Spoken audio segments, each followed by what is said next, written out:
सी बचपन खेड के गुजारिया अज भी मैं जानदा वा यार मेरे सुच्चे सी।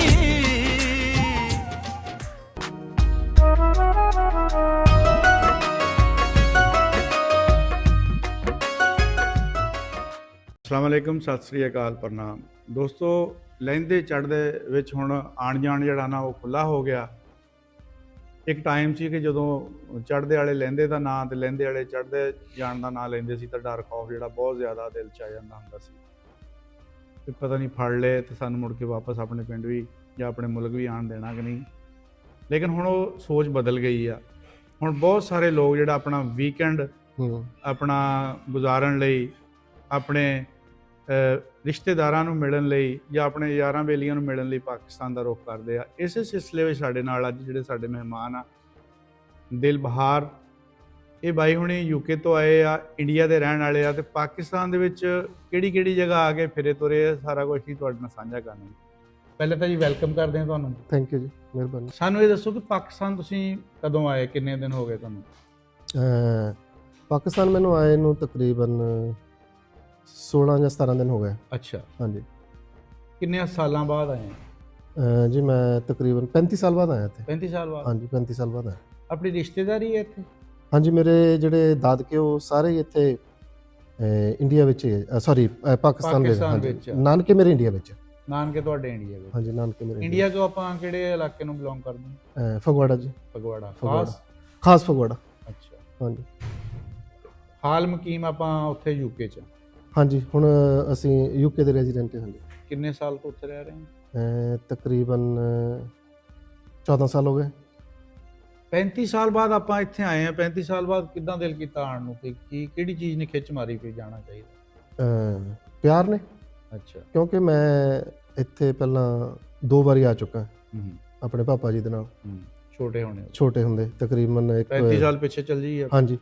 ਇੱਕ ਵਾਰੀ ਸੀ 10-12 ਸਾਲ ਦੀ ਉਮਰ ਤੇ ਜਦੋਂ ਸੈਕਿੰਡ ਟਾਈਮ ਆਇਆ ਉਦੋਂ 14 ਜਾਂ 15 ਸਾਲ ਦੀ ਉਮਰ ਸੀ। ਤੇ ਉਹ ਪਿਆਰ ਬਰਕਰਾਰ ਰਿਹਾ। ਉਹ ਰਾਬਤੇ ਹੈਗੇ ਸੀ ਇਹਨਾਂ ਨਾਲ? ਹਾਂਜੀ, ਮੇਰੇ ਬੂਟਾ ਸਾਹਿਬ ਮੇਰੇ ਭਤੀਜੇ ਨੇ। ਅੱਛਾ।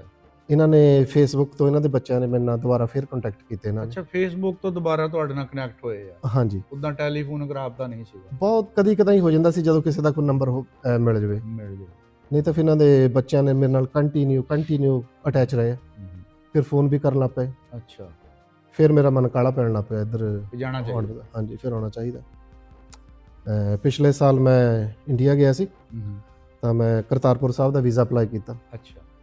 ਪੂਰੇ ਪਰਿਵਾਰ ਨੇ, ਰਫੀਕ ਸਾਹਿਬ ਵੀ ਮੇਰੇ ਨਾਲ ਸੀਗੇ। ਲੇਕਿਨ ਕਿਸੇ ਵਜ੍ਹਾ ਕਰਕੇ ਉਹਨਾਂ ਨੂੰ ਪਰਮਿਸ਼ਨ ਨਹੀਂ ਮਿਲੀ। ਲੇਕਿਨ ਮੈਨੂੰ ਇਕੱਲੇ ਨੂੰ ਵੀਜ਼ਾ ਮਿਲ ਗਿਆ ਸੀਗਾ। ਅੱਛਾ, ਫਿਰ ਤੁਸੀਂ ਆਏ ਸੀ? ਹਾਂਜੀ, ਫਿਰ ਮੈਂ ਆਇਆ ਜੀ। ਫਿਰ ਮੇਰੇ ਭਾਈ ਭਤੀਜੇ ਅਸ਼ਰਫ ਭਾਈ, ਹੈਦਰੀ ਸਾਹਿਬ, ਉਹ ਫਿਰ ਮੈਨੂੰ ਸਾਰੇ ਉੱਥੇ ਮਿਲਣ ਗਏ ਸੀ। ਅੱਛਾ, ਪਾਕਿਸਤਾਨ ਫਿਰ ਜਦੋਂ ਆਏ ਤੁਸੀਂ ਲਾਹੌਰ ਉਤਰੇ ਹੋਣੇ ਆ? ਹਾਂਜੀ, ਮੈਂ ਲਾਹੌਰ ਉਤਰਿਆ ਜੀ। ਅੱਛਾ, ਲਾਹੌਰੋਂ ਫਿਰ ਤੁਹਾਨੂੰ ਲੈ ਕੇ ਆਏ? ਜੀ, ਮੈਨੂੰ ਲੈ ਕੇ ਆਏ। ਉਹ ਜਿਹੜੇ ਛੋਟੇ ਦੇਖੇ ਸੀ ਬੜੇ ਹੋ ਗਏ, ਫਿਰ ਕਿੱਦਾਂ ਲੱਗਾ ਉਹਨਾਂ ਨੂੰ ਮਿਲ ਕੇ? ਬਹੁਤ ਵਧੀਆ, ਮੈਂ ਪਛਾਣ ਲਏ ਸੀ। ਅੱਛਾ। ਜਿਹੜੇ ਮੈਂ ਕੋਈ 2-2 4-4 ਸਾਲ ਦੇ ਬੱਚੇ ਛੱਡ ਕੇ ਗਿਆ ਸੀ ਨਾ, ਉਹ ਮੈਂ ਪਛਾਣ ਲਏ। ਮੈਨੂੰ ਨਾਂ ਵੀ ਉਹਨਾਂ ਦੇ ਪਤਾ ਸੀਗੇ, ਲੇਕਿਨ ਜ਼ਿਹਨ 'ਚੋਂ ਤਸਵੀਰ ਨਹੀਂ ਨਿਕਲੀ। ਉਹ ਆਪਣੇ ਪਿੰਡ ਢੇਸੀਆਂ ਦੀ, ਜੜਾਂਵਾਲਾ ਦੀ, ਚੱਕ ਝੁੰਬਰੇ ਦੀ।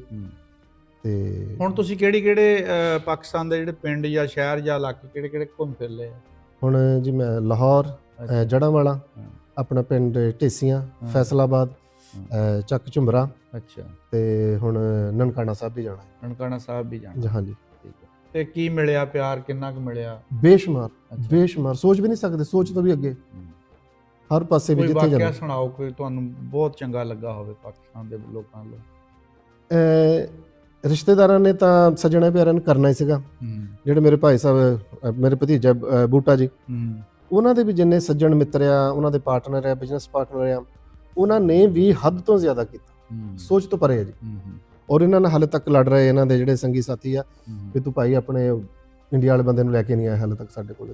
ਰਾਤੀ ਬਹੁਤ ਲੜੇ ਇਹਨਾਂ ਦੇ ਨਾਲ। ਇਹਨਾਂ ਨੂੰ ਤਾਂ ਫਿਰ ਹੁਣ ਹਰ ਬੰਦਾ ਕਹਿ ਰਿਹਾ ਨਾ ਵੀ ਭਾਈ ਸਾਡੇ ਵੱਲ ਵੀ ਗੇੜਾ ਲਵਾਓ, ਸਾਡੇ ਵੱਲ ਵੀ ਗੇੜਾ ਲਵਾਓ। ਹੋਰ ਉੱਪਰ ਹਰ ਬੰਦਾ ਇਸਤਕਬਾਲ ਜਿੱਥੇ ਜਾਂਦੇ, ਢੋਲ ਧਮੱਕੇ, ਬਾਜੇ, ਫੁੱਲਾਂ ਦੀ ਬਾਰਿਸ਼, ਮਤਲਬ ਵੀ ਉਹ ਸੋਚ ਤੋਂ ਪਰੇ ਆ ਉਹ। ਸੋਚ ਤੋਂ ਪਰੇ ਆ।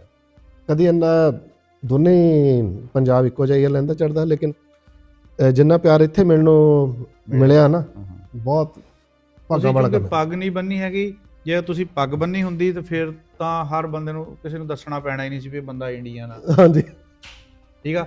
ਤੇ ਉਹ ਪੱਗ ਵਾਲੇ ਨੂੰ ਵੀ ਬਹੁਤ ਸਤਿਕਾਰ ਕਰਦੇ ਆ। ਜੀ ਜੀ ਤੇ ਜੀ। ਜਦੋਂ ਤੁਹਾਡਾ ਪਤਾ ਲੱਗਦਾ ਕਿ ਬੰਦਾ ਇੰਡੀਆ ਚੋਂ ਆਇਆ, ਚੜ੍ਹਦੇ ਪੰਜਾਬ ਚੋਂ, ਫਿਰ ਹੋਰ ਐਕਸਾਈਟਮੈਂਟ ਹੁੰਦੀ ਹੋਣੀ ਲੋਕਾਂ ਦੀ। ਬਿਲਕੁਲ ਜੀ, ਬਿਲਕੁਲ, ਬਹੁਤ ਜ਼ਿਆਦਾ।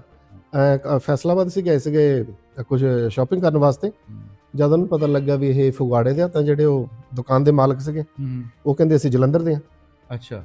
ਤਾਂ ਉਹਨਾਂ ਨੇ ਬਹੁਤ ਪਿਆਰ ਕੀਤਾ, ਬਹੁਤ ਪਿਆਰ ਕੀਤਾ। ਉਹ ਕਹਿੰਦੇ ਸੌਦਾ ਤਾਂ ਅਸੀਂ ਬਾਅਦ ਵਿੱਚ ਵੇਚਣਾ, ਨਾ ਤੇਰੇ ਕੋਲ ਪੈਸਾ ਲੈਣਾ ਕੋਈ, ਹਾਂ, ਬਸ ਸਾਨੂੰ ਜਲੰਧਰ ਦੀਆਂ ਗੱਲਾਂ ਸੁਣਾ। ਜਲੰਧਰ ਦੀਆਂ ਗੱਲਾਂ ਸੁਣ। ਦੇਖ ਲਓ ਇੰਨੀ ਹੋਬਾ, ਇੰਨੀ ਮਤਲਬ ਲੋਕਾਂ ਨੂੰ ਲਿਆਕਤ ਹੈ ਇਸ ਚੀਜ਼ ਦੀ। ਹਾਂਜੀ। ਅੱਛਾ, ਇਹ ਸਾਡੇ ਤਾਂ ਕਈਆਂ ਬੰਦਿਆਂ ਨੇ ਆਪਣੀਆਂ ਦੁਕਾਨਾਂ ਦਾ ਨਾਮ ਲੁਧਿਆਣਾ ਬੈਂਡ, ਜਲੰਧਰ ਸਵੀਟਸ, ਮਤਲਬ ਇਸ ਤਰ੍ਹਾਂ ਨਾਂ ਉਹਨਾਂ ਪੁਰਾਣਿਆਂ ਇਲਾਕਿਆਂ ਦੇ ਨਿਸਬਤ ਨਾਲ ਰੱਖੇ ਹੋਏ ਆ। ਹਾਂਜੀ। ਹੁਸ਼ਿਆਰਪੁਰ, ਲਾਇਲਪੁਰ, ਇਸ ਤਰ੍ਹਾਂ ਜਿੱਦਾਂ ਨਾ ਨਾਲ ਆਪਣੀ ਦੁਕਾਨ ਦਾ ਜਾਂ ਕਾਰੋਬਾਰ ਦਾ ਉਹ ਹਾਂਜੀ ਉਸ ਹਵਾਲੇ ਨਾਲ ਲਿਖੇ ਹੋਏ ਆ। ਹਾਂਜੀ। ਤੁਹਾਨੂੰ ਪੜ੍ਹਨੇ ਨਹੀਂ ਆਉਂਦੇ, ਲੇਕਿਨ ਉਰਦੂ ਵਿੱਚ ਤੁਹਾਨੂੰ ਬਹੁਤ ਸਾਰੀਆਂ ਚੀਜ਼ਾਂ ਇੱਦਾਂ ਦੀਆਂ ਤੁਹਾਡੀ ਨਜ਼ਰ 'ਚੋਂ ਗੁਜ਼ਰਦੀਆਂ ਹੋਣੀਆਂ ਜਿਹੜੀਆਂ ਤੁਹਾਨੂੰ ਦੱਸਣਗੀਆਂ ਕਿ ਪਾਕਿਸਤਾਨ 'ਚ ਰਹਿਣ ਵਾਲੇ ਲੋਕ ਜਿਹੜੇ ਆਪਣੇ ਜਿਨ੍ਹਾਂ ਜ਼ਿਲ੍ਹਿਆਂ 'ਚੋਂ ਉੱਠ ਕੇ ਆਏ ਆ, ਹਾਂਜੀ। ਉਹਨਾਂ ਨਾਲ ਹਜੇ ਵੀ ਕਿੰਨਾ ਪਿਆਰ ਕਰਦੇ। ਲਗਾਓ ਆ, ਬਹੁਤ ਲਗਾਓ। ਇੱਥੇ ਬੰਗਾ ਕਲਾਥ ਹਾਊਸ ਵੀ ਮੈਂ ਦੇਖਿਆ, ਫੈਸਲਾਬਾਦ, ਜਲੰਧਰ ਫਿਸ਼, ਜਲੰਧਰ ਫਿਸ਼, ਮੈਂ ਜਾਣਾ ਵੀ ਉੱਥੇ। ਅੱਛਾ। ਹਾਂਜੀ, ਜਾਣਾ ਹੈ। ਹੋਰ ਕੋਈ ਵਾਕਿਆ ਤੁਹਾਨੂੰ ਕੋਈ ਜਿਹੜਾ ਬੜਾ ਯਾਦਗਾਰੀ ਹੋਵੇ ਇੱਥੇ? ਆਲਮੋਸਟ ਸਾਰਾ ਯਾਦਗਾਰ ਹੈ। ਜਦੋਂ ਮੈਂ ਪਹਿਲਾਂ ਆਇਆ ਸੀਗਾ, ਹੁਣ ਤਾਂ ਮੇਰੇ ਜੀ ਬਹੁਤ ਵਿਛੜ ਗਏ, ਮੇਰੇ ਦਾਦਕਿਆਂ ਚੋਂ ਵਫਾਤ ਪਾ ਗਏ। ਉਹ ਬਹੁਤ ਘਾਟਾ ਮਹਿਸੂਸ ਹੋ ਰਿਹਾ। ਮੇਰੇ ਤਾਏ ਸਾਰੇ ਬਹੁਤ ਹੋ ਗਏ, ਭੂਆ ਵੀ, ਕੁਛ ਉਹਨਾਂ ਦੇ ਨਵੀਂ ਜਨਰੇਸ਼ਨ ਦੇ ਵਿੱਚੋਂ ਵੀ।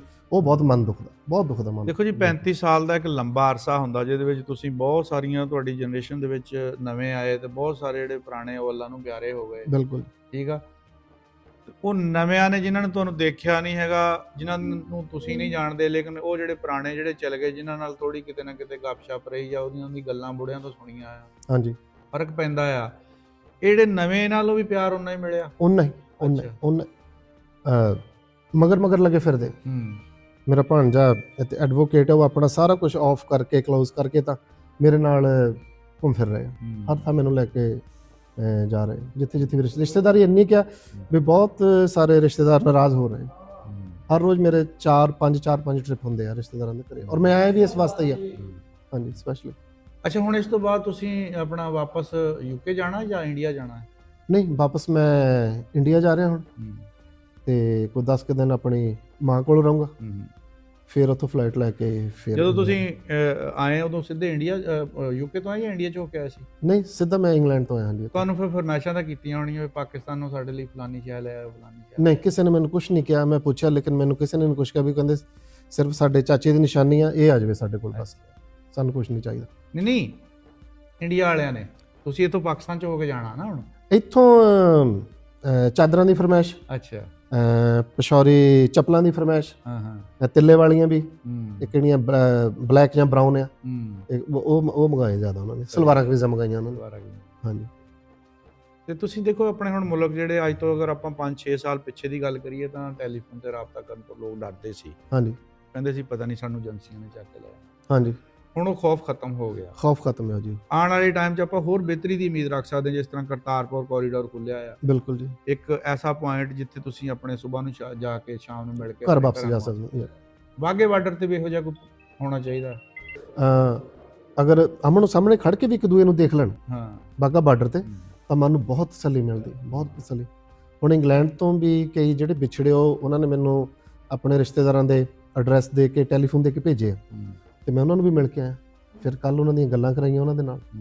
ਕਿਸੇ ਦੀ ਭਾਣਜੀ ਆ, ਕਿਸੇ ਦਾ ਭਾਣਜਾ, ਕਿਸੇ ਦੀ ਦੋਤੀ ਆ। ਬਹੁਤ ਸਾਰੀਆਂ ਟੰਦਾਂ ਜਿਹੜੀਆਂ ਟੁੱਟੀਆਂ ਹੋਈਆਂ ਆ, ਟੁੰਡੀਆਂ ਅਜੇ ਮਿਲੀਆਂ ਨਹੀਂ ਹੈਗੀਆਂ। ਹਾਂਜੀ, ਇਹ ਮਿਲਣੀਆਂ ਚਾਹੀਦੀਆਂ। ਆਫ ਕੋਰਸ ਜੀ, ਇਹ ਮਿਲਣੀ ਚਾਹੀਦੀ। ਸਾਡੇ ਦੋਵਾਂ ਗਵਰਨਮੈਂਟਾਂ ਨੂੰ ਚਾਹੀਦਾ ਕਿ ਜਿਹੜੇ ਵੀਜ਼ੇ ਆ ਨਾ ਜੀ, ਇਹਨਾਂ ਦੀਆਂ ਪਾਲਿਸੀਆਂ ਥੋੜੀਆਂ ਨਰਮ ਕਰਨ। ਹਾਂ, ਲੋਕਾਂ ਦਾ ਪਿਆਰ ਦੇਖ ਕੇ ਥੋੜੇ, ਜਿਹੜੇ ਸੀਨੀਅਰ ਸਿਟੀਜ਼ਨ ਆ ਉਹ ਆਣ ਜਾਣ, ਉਹਨਾਂ ਨੂੰ ਸੌਖਾ ਹੋ। ਬਿਲਕੁਲ ਬਿਲਕੁਲ ਬਿਲਕੁਲ। ਇੱਕ ਆਧਾਰ ਕਾਰਡ ਤੇ ਜਿਹੜਾ ਆ ਜਾ ਸਕਣ, ਕਿਉਂਕਿ ਪਾਸਪੋਰਟ ਬਣਾ ਕੇ ਵੀਜ਼ਾ ਲੈਣ ਲਈ ਇੱਕ ਬਹੁਤ ਮੁਸ਼ਕਲ ਸਫ਼ਰ ਆ। ਹਾਂਜੀ, ਦਿੱਲੀ ਜਾਣਾ ਪੈਂਦਾ ਹੈ। ਹਾਂਜੀ, ਸਿਆਣਾ ਬੰਦਾ ਦਿੱਲੀ ਨਹੀਂ ਜਾ ਸਕਦਾ, ਲੰਬਾ ਪ੍ਰੋਸੈਸ ਆ। ਹਾਂਜੀ, ਇੱਕ ਵਾਰੀ ਨਹੀਂ ਜਾਣਾ ਪੈਂਦਾ, ਕਿੰਨੀ ਵਾਰੀ ਜਾਣਾ ਪੈਂਦਾ। ਹਾਂਜੀ, ਪਹਿਲਾਂ ਔਨ ਅਰਾਈਵਲ ਵੀਜ਼ਾ ਦੀ ਸਹੂਲਤ ਤਾਂ ਹੈਗੀ ਆ, ਲੇਕਿਨ ਅਸੀਂ ਉਸ ਤੋਂ ਫਾਇਦਾ ਨਹੀਂ ਚੁੱਕਦੇ ਹੈਗੇ, ਅਸੀਂ ਆਵਾਜ਼ ਨਹੀਂ ਉਠਾਉਂਦੇ ਹੈਗੇ। ਓਕੇ, ਕਾਨੂੰਨ ਹੈ, ਅੱਛਾ ਜੀ, ਸੀਨੀਅਰ ਸਿਟੀਜ਼ਨ ਬੰਦਾ ਔਨ ਅਰਾਈਵਲ ਵੀਜ਼ਾ ਆਪਣਾ ਲੈ ਸਕਦਾ ਹੈ ਅੱਛਾ ਜੀ, ਵਾਗੇ ਤੋਂ, ਇੱਧਰ ਵਾਲੇ ਵੀ ਉੱਧਰ ਵਾਲੇ, ਲੇਕਿਨ ਮੰਗ ਨਹੀਂ ਹੈਗੀ ਇਸ ਚੀਜ਼ ਦੀ। ਅੱਛਾ ਬੰਦਾ ਜੀ, ਕਹਿੰਦਾ ਅਸੀਂ ਜਾਵਾਂਗੇ ਸਾਨੂੰ ਨਹੀਂ ਮਿਲੇਗਾ, ਉਹ ਇਸ ਕਰਕੇ ਘਰੇ ਬੈਠੇ ਰਹਿੰਦੇ ਆ। ਕਿਸੇ ਵੀ ਚੀਜ਼ ਦਾ ਦਬਾਓ ਪਾਓ ਨਾ ਤੁਸੀਂ, ਹਾਂਜੀ, ਫਿਰ ਉਹ ਦਬਾਓ ਆਪਣਾ ਰਾਹ ਬਣਾਉਂਦਾ ਆ। ਰਾਹ ਬਣਾਉਂਦਾ ਜੀ। ਹਜੇ ਸਾਡੇ ਇਸ ਮਾਮਲੇ ਵਿੱਚ ਥੋੜੀ ਚੁੱਪ ਆ, ਲੋਕਾਂ ਨੂੰ ਪਤਾ ਹੈ ਜਾਂ ਬਹੁਤ ਸਾਰਿਆਂ ਨੂੰ ਨਹੀਂ ਪਤਾ ਹੈਗਾ ਆ, ਜੀ, ਉਹ ਆਵਾਜ਼ ਨਹੀਂ ਚੱਕਦੇ। ਅੱਛਾ ਜੀ, ਜਦੋਂ ਆਵਾਜ਼ ਚੱਕਣਗੇ ਤਾਂ ਫਿਰ ਉਹ ਕਾਨੂੰਨ ਪੜ੍ਹਨਗੇ, ਕਾਨੂੰਨ ਦੇ ਵਿੱਚ ਉਹਨਾਂ ਨੂੰ ਮਿਲ ਜਾਊਗਾ ਵੀ ਇਹ ਹੈਗਾ ਆ, ਜੀ, ਫਿਰ ਇਜਾਜ਼ਤ ਵੀ ਮਿਲ ਜਾਏਗੀ। ਬਿਲਕੁਲ, ਅਸੀਂ ਇੱਕ ਬੰਦਾ ਇਸ ਤਰ੍ਹਾਂ ਸੱਦ ਚੁੱਕੇ ਹਾਂ, ਅੱਛਾ ਜੀ, ਉਹ ਔਨ ਅਰਾਈਵਲ ਵੀਜ਼ੇ ਤੇ ਆ ਕੇ ਆਪਣਾ ਪਿੰਡ ਬੂਰੇ ਵਾਲੇ ਦੇ ਕੋਲ ਦੇਖ ਕੇ ਗਿਆ। ਅੱਛਾ, ਬੂਰੇ ਵਾਲੇ, ਇਹਦਾ ਮਤਲਬ ਹੈ ਕਿ ਕਾਨੂੰਨ ਤਾਂ ਮੌਜੂਦ ਆ। ਹਾਂਜੀ, ਆਖਰ ਦੇ ਵਿੱਚ ਤੁਸੀਂ ਹੁਣ ਦੋਵਾਂ ਮੁਲਕਾਂ ਦੀਆਂ ਗੌਰਮੈਂਟਾਂ ਨੂੰ, ਆਵਾਮ ਨੂੰ, ਤੁਸੀਂ ਅਮਨ ਦੇ ਸਫੀਰ ਆ, ਬਿਲਕੁਲ ਤੁਸੀਂ ਕੀ ਸੁਨੇਹਾ ਦਿਓਗੇ? ਜੀ। ਸਭ ਤੋਂ ਵੱਡਾ ਤਾਂ ਸੁਨੇਹਾ ਇਹ ਹੈ ਵੀ ਜਿਹੜੇ ਵਿਛੜ ਕੇ ਦੋਨਾਂ ਪੰਜਾਬਾਂ ਵਿੱਚ ਬੈਠੇ ਆ, ਉਹਨਾਂ ਨੂੰ ਇਹ ਕੁਝ ਸਹੂਲਤਾਂ ਦਿੱਤੀਆਂ ਜਾਣ, ਇਨਵੈਸਟੀਗੇਸ਼ਨ ਜਿੰਨੀ ਕਰਨੀ ਕਰਨ, ਉਹਨਾਂ ਨੂੰ ਮਿਲਣ ਦਿੱਤਾ ਜਾਵੇ। ਉਹਨਾਂ ਨੂੰ ਰੋ ਰਹੇ ਆ, ਰੋ ਕਿੰਨੇ ਹੋ ਗਏ ਆ ਬਜ਼ੁਰਗ, ਕਿਸੇ ਦੀਆਂ ਭੈਣਾਂ ਉਧਰ ਆ, ਕਿਸੇ ਦੇ ਭਰਾ ਉਧਰ ਆ, ਤੇ ਟੂ ਡਿਫਿਕਲਟ ਆ ਸਹਿਣਾ। ਜਿੱਦਾਂ ਜਿੱਦਾਂ ਉਹਨਾਂ ਨੂੰ ਪਤਾ ਲੱਗ ਰਿਹਾ ਵੀ ਸਾਡੇ ਰਿਸ਼ਤੇਦਾਰ ਹਾਲੇ ਵੀ ਉੱਥੇ ਰਹਿ ਰਹੇ ਆ, ਆਰ ਪਰਿਵਾਰ ਬਹੁਤ ਵੱਡੇ ਹੋ ਗਏ, ਤਰਸ ਰਹੇ ਬਸ ਆਹ ਜਿਹੜੀਆਂ ਗਵਰਨਮੈਂਟ ਦੇ ਉਡੀਕ ਕਰਦੇ ਆ। ਲੇਕਿਨ ਉਹ ਮੇਰੇ ਖਿਆਲ ਉਡੀਕ ਉਹਨਾਂ ਦੀ ਜ਼ਿੰਦਗੀ ਤੋਂ ਬਹੁਤ ਸਾਰੇ ਲੋਕ ਜਿਹੜੇ ਇਸ ਤਰ੍ਹਾਂ ਆਪਣੀ ਜ਼ਿੰਦਗੀ ਦੀ ਬਾਜ਼ੀ ਹਾਰ ਗਏ ਇਸੇ ਉਡੀਕ ਦੇ ਵਿੱਚ। ਹਾਂਜੀ, ਮਿਲਣਾ ਚਾਹੀਦਾ। ਕੁਛ ਪਿਛਲੇ ਸਾਲਾਂ ਦੇ ਵਿੱਚ ਮੇਰੇ ਪਰਿਵਾਰ ਦੇ ਕਾਫੀ, ਮੇਰੀ ਭੈਣ, ਮੇਰਾ ਭਾਈ ਇੱਥੇ, ਤੇ ਮੇਰੀ ਭੈਣ ਦਾ ਖਾਵੰਦ, ਉਹ ਫੌਤ ਹੋ ਗਏ। ਉਹ ਮੈਂ ਉਸੇ ਦਿਨ ਤੋਂ ਵੀਜ਼ੇ ਦਾ ਪ੍ਰੋਸੈਸ ਸ਼ੁਰੂ ਕੀਤਾ ਕੰਟੀਨਿਊ, ਤੇ ਰੱਬ ਨੇ ਸੁਣ ਲਈ ਤਾਂ ਫਿਰ ਮੇਰਾ ਵੀਜ਼ਾ ਲੱਗ ਗਿਆ, ਤੇ ਫਿਰ ਮੈਂ ਸਟ੍ਰੇਟ ਵੇ। ਜਿੰਨੇ ਦਿਨਾਂ ਦੇ ਇੱਥੇ ਰਹਿ ਰਹੇ, ਤੁਹਾਨੂੰ ਕਿਸੇ ਸਾਡੇ ਅਦਾਰੇ ਨੇ, ਕਿਸੇ ਅਹਿਲਕਾਰ ਨੇ, ਪੁਲਿਸ ਵਾਲੇ ਬੰਦੇ ਨੇ ਜਾਂ ਕਿਸੇ ਨੇ ਵੀ ਕੋਈ ਕਿਸੇ ਕਿਸਮ ਦੀ ਤੰਗੀ ਤਕਲੀਫ? ਨਹੀਂ, ਕੋਈ ਤੰਗੀ ਨਹੀਂ ਦਿੱਤੀ। ਜਿਸ ਦਿਨ ਮੈਂ ਰਜਿਸਟ੍ਰੇਸ਼ਨ ਕਰਾਉਣ ਗਿਆ ਫੈਸਲਾਬਾਦ ਪੁਲਿਸ ਸਟੇਸ਼ਨ, ਤਾਂ ਉੱਥੇ ਜਿਹੜੇ ਸਬ ਇੰਸਪੈਕਟਰ ਸੀਗੇ, ਹੋਰ ਵੀ ਵੱਡੇ ਵੱਡੇ ਅਹੁਦਿਆਂ ਵਾਲੇ ਬੈਠੇ ਸੀ, ਤਾਂ ਉਹਨਾਂ ਨੇ ਮੈਨੂੰ ਬਿਲਕੁਲ ਫੀਲ ਹੀ ਨਹੀਂ ਹੋਣ ਦਿੱਤਾ ਵੀ ਮੈਂ ਕਿੱਥੇ ਬੈਠਾ। ਕਹਿੰਦੇ ਕੋਈ ਨਹੀਂ, ਤੁਹਾਡੇ ਰਜਿਸਟ੍ਰੇਸ਼ਨ ਹੋ ਰਹੀ, ਬਸ ਤੁਸੀਂ ਸਾਡੇ ਕੋਲ ਇੱਥੇ ਬੈਠੋ। ਚਾਹ ਪਾਣੀ, ਗੱਲਾਂ ਬਾਤਾਂ, ਮਤਲਬ ਜਿਹੜਾ ਅਸੀਂ 10-15 ਮਿੰਟ ਦਾ ਕੰਮ ਸੀ, ਅਸੀਂ 3 ਘੰਟੇ ਬਾਅਦ ਆਏ ਤਕਰੀਬਨ ਉੱਥੋਂ। ਉਹ ਫਿਰ ਗੱਪਾਂ ਲੱਗਣ ਲੱਗ ਪਈਆਂ। ਹਾਂਜੀ, ਗਾਹਾਂ ਤੋਂ ਗਾਹਾਂ, ਉਹਨਾਂ ਦੇ ਵੀ ਗਾਹਾਂ, ਤੇ ਬਸ 3 ਘੰਟੇ ਬਾਅਦ ਤਕਰੀਬਨ ਅਸੀਂ ਆਏ ਜੀ। ਕੋਈ ਵੀ ਅਦਾਰਾ, ਕੋਈ ਵੀ ਡਿਪਾਰਟਮੈਂਟ, ਕੋਈ ਵੀ ਸ਼ੋਭਾ ਹੋਵੇ ਜਿੱਥੇ ਆਪਣਾ ਪਿਛੋਕੜ ਦਾ ਜਿਹੜਾ ਸਿਲਸਿਲਾ ਜੁੜਿਆ ਹੋਇਆ ਆ, ਕਿਉਂਕਿ ਇੱਧਰ ਵਾਲੇ ਉੱਧਰ ਗਏ, ਉੱਧਰ ਵਾਲੇ ਇੱਧਰ ਆਏ ਆ, ਤੇ ਉੱਥੇ ਫਿਰ ਕੋਈ ਨਾ ਕੋਈ ਗੱਲ ਨਿਕਲ ਆਉਂਦੀ ਆ, ਗੱਲ ਕਰਨ ਨੂੰ, ਗੱਲ ਗਾਹਾਂ ਤੁਰਨ ਨੂੰ। ਤੇ ਉਹ ਵੀ ਲੋਕ ਜਿਹੜੇ ਸਾਡੇ ਵਿੱਚੋਂ ਹੀ ਆ ਨਾ ਜੀ, ਅਦਾਰਿਆਂ ਵਿੱਚ ਵੀ, ਉਹਨਾਂ ਦਾ ਵੀ ਕਿਤੇ ਨਾ ਕਿਤੇ ਲਿੰਕ ਜੁੜਿਆ ਹੋਇਆ ਹੈ। ਬਿਲਕੁਲ ਜੀ। ਸਾਡੇ ਨਾਲ ਸੀਗੇ ਜੀ ਦਿਲਬਹਾਰ ਸਾਹਿਬ, ਜਿਹੜੇ ਯੂਕੇ ਤੋਂ ਆਏ ਆ, ਇੰਡੀਆ ਦੇ ਰਹਿਣ ਵਾਲੇ ਆ, ਪਾਕਿਸਤਾਨ ਆਪਣੇ ਰਿਸ਼ਤੇਦਾਰਾਂ ਨੂੰ 35 ਸਾਲ ਬਾਅਦ ਮਿਲਣ ਆਏ ਆ। ਇਹ ਅੱਜ ਆਪਣੇ ਇੱਕ ਅੱਛਾ ਇੱਕ ਇੰਪ੍ਰੈਸ਼ਨ ਲੈ ਕੇ ਜਾਣਗੇ ਪਾਕਿਸਤਾਨ ਦੇ ਵਿੱਚ ਰਹਿਣ ਵਾਲੇ ਲੋਕਾਂ ਵੱਲੋਂ, ਆਪਣੇ ਰਿਸ਼ਤੇਦਾਰਾਂ ਵੱਲੋਂ, ਤੇ ਪਾਕਿਸਤਾਨ ਦੇ ਅਦਾਰਿਆਂ ਵੱਲੋਂ। ਔਰ ਇਹਦੇ ਨਾਲ ਕੀ ਹੋਣਾ ਆ, ਇਹਦੇ ਨਾਲ ਉਹ ਵਹਿਮ ਨਿਕਲਣੇ ਆ ਜਿਹੜੇ ਲੋਕਾਂ ਦੇ ਦਿਲਾਂ ਵਿੱਚ ਉੱਥੋਂ ਦੇ ਮੀਡੀਆ ਨੇ ਪਾਏ ਹੋਏ ਆ ਕਿ ਉੱਥੇ ਜਾ ਕੇ ਪਤਾ ਨਹੀਂ ਕੀ ਹੋ ਜਾਂਦਾ ਹੈ, ਗੋਲੀ ਚੱਲਦੀ ਹੈ, ਬੰਦੇ ਮਰ ਜਾਂਦੇ ਆ, ਕੋਈ ਇੱਕਾ ਦੁੱਕਾ ਵਾਕਿਆਤ ਹੋ ਜਾਂਦੇ ਆ। ਬਹੁਤ ਬੜਾ ਮੁਲਕ ਆ, ਛੋਟਾ ਨਹੀਂ ਹੈਗਾ। ਲੇਕਿਨ ਇਹਦਾ ਮਤਲਬ ਇਹ ਨਹੀਂ ਕਿ ਹਰ ਜਗ੍ਹਾ ਤੇ ਇਹੋ ਜਿਹੇ ਕੰਮ ਹੁੰਦੇ ਆ। ਬੜਾ ਪਿਆਰ ਮੁਹੱਬਤ ਕਰਨ ਵਾਲੇ ਲੋਕ ਆ। ਇਸੇ ਤਰ੍ਹਾਂ ਜੀ ਅਸੀਂ ਆਪਣੇ ਚੈਨਲ ਨਾਲ ਜੁੜੇ ਹੋਏ ਲੋਕਾਂ ਨੂੰ ਇਸ ਤਰ੍ਹਾਂ ਦੀਆਂ ਵੀਡੀਓ ਜਿਹੜੇ ਦਿੰਦਾ ਰਵਾਂਗੇ, ਜਿਹਦੇ ਨਾਲ ਬਿਲਾਸ਼ੁਬਾ ਪਿਆਰ ਹੀ ਵਧੇਗਾ। ਮਿਲਦੇ ਹਾਂ ਜੀ ਕਿਸੇ ਹੋਰ ਵੀਡੀਓ 'ਚ। ਰੱਬ ਰਾਖਾ। ਰੱਬ ਰਾਖਾ।